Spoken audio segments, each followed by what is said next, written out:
is Georgia Morton, and I'm going to be discussing the model that I chose for classroom management. I chose it in Chapter 4, Behavioral Approaches, and the model was Good Behavior Game. This was created by Harriet Barish, Merle Sanders, and Montrose Wolf. I don't know if I pronounced those names wrong or right, I'm not sure. Anyways, they decided to observe a 4th grade classroom, realized the teacher was having some issues controlling the class, maintaining good discipline, and there's just a lot of rumpus time going on. So they decided to create the Good Behavior Game. Now the Good Behavior Game uses behavior modifications to diminish negative behavior and replace it with peer encouragement.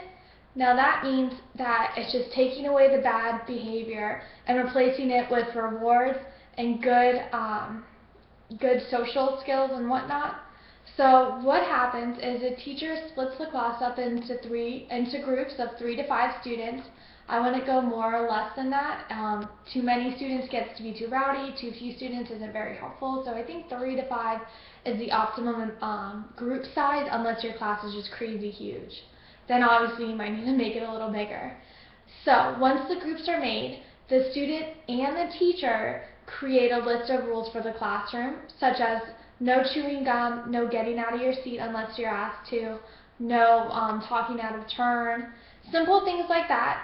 Obviously the rules can be more complex depending on the age group and the learning ability of the students. So you know, with toddlers you don't want to say you need to raise your hand every time you talk, because they're still learning how to control what they say. So once the rules are ready to be implemented, they should be written down on a poster board and pasted at the front of the room on the wall. So the students can use it as a reminder as to what and not to do during class. Now this game is implemented the whole year of school. It's not just a 2-day or 1-month thing. It's going to happen all year round. So once the rules are implemented, now it's time for the students to have positive peer relationships.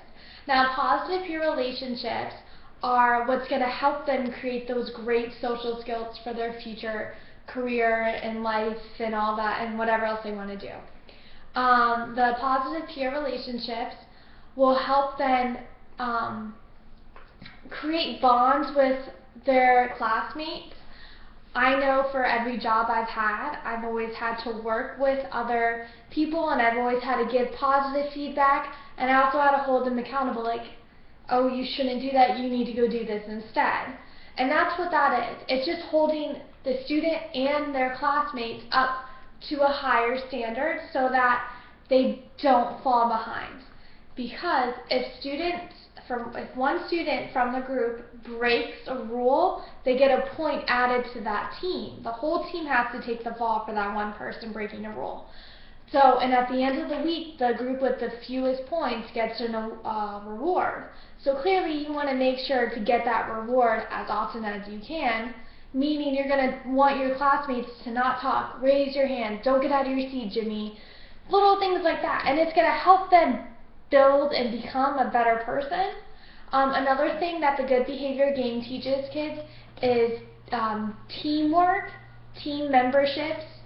This is just where the students work together to achieve a common goal. Every career I've had, I've always had to work with someone, whether I wanted to or not, and whether I like that person or not. I always had to work with someone. I still do. I work as a physical therapist tech at Lake Wales Medical Center. We're doing a lot of team grouping. We always have to communicate positively with one another.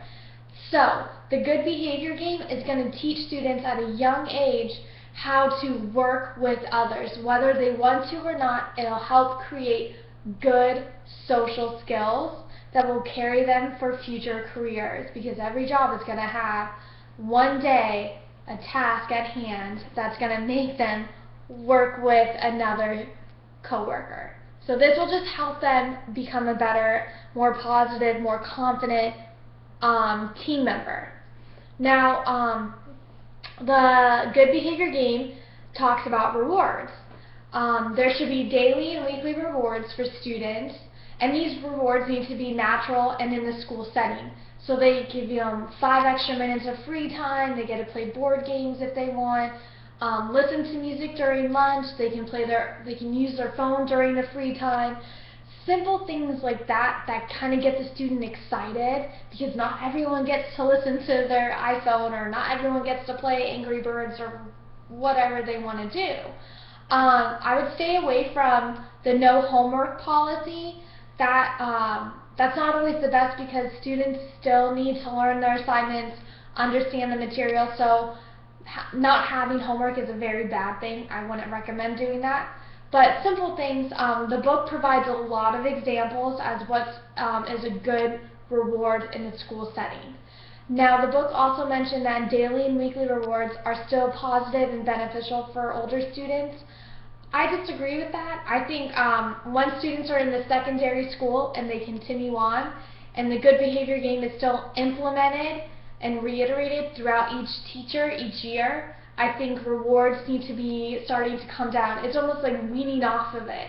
Because in college you're not going to get a reward because you rose your hand or because you answered a question correctly. It's just not reality. I also think that older students should now understand that raising their hand is appropriate, staying in their seat, not talking out of turn. They know these things by now. It's been reiterated to them time and time again. So daily rewards isn't ideal. I think a weekly reward is more ideal. Maybe if one of the rewards could be a teacher bringing in cupcakes or cookies or a nice treat for everybody. If the whole class does well, that could be a great reward. The only thing is the teacher needs to make sure that they talk to the parents, make sure that there's no gluten allergies, peanut allergies, anything like that. So hopefully the parents will work with the teacher if the teacher wanted to do something like that. When I become a teacher, I think I'm going to use the good behavior game. One of the things I'm going to do differently though is in the back of the room, I'm going to have every student's name on a chart along with what group they're in, if it's group red or blue or green. And I'm going to keep track of the tallies throughout the whole year. And the top 3 students with the least amount of points at the end of the year will get a very big reward, and the top 2 groups will also receive a very big reward. The reward is going to be maybe a $10 Visa card or something simple like that would get the students excited, only because I can see maybe my 4th grade class or 5th grade class or however old I teach getting bored of the game very quickly after a month and being like, wow, I get more free time or something. So I think if they realize that there's a very big grand prize at the end, it'll want them to stay more motivated and continue doing well and implementing good behavior skills. So I think if I have a big prize at the end, it'll make them want to really do well and work hard for it. So that's my good behavior game presentation. I hope it was informative and you enjoyed it. Bye.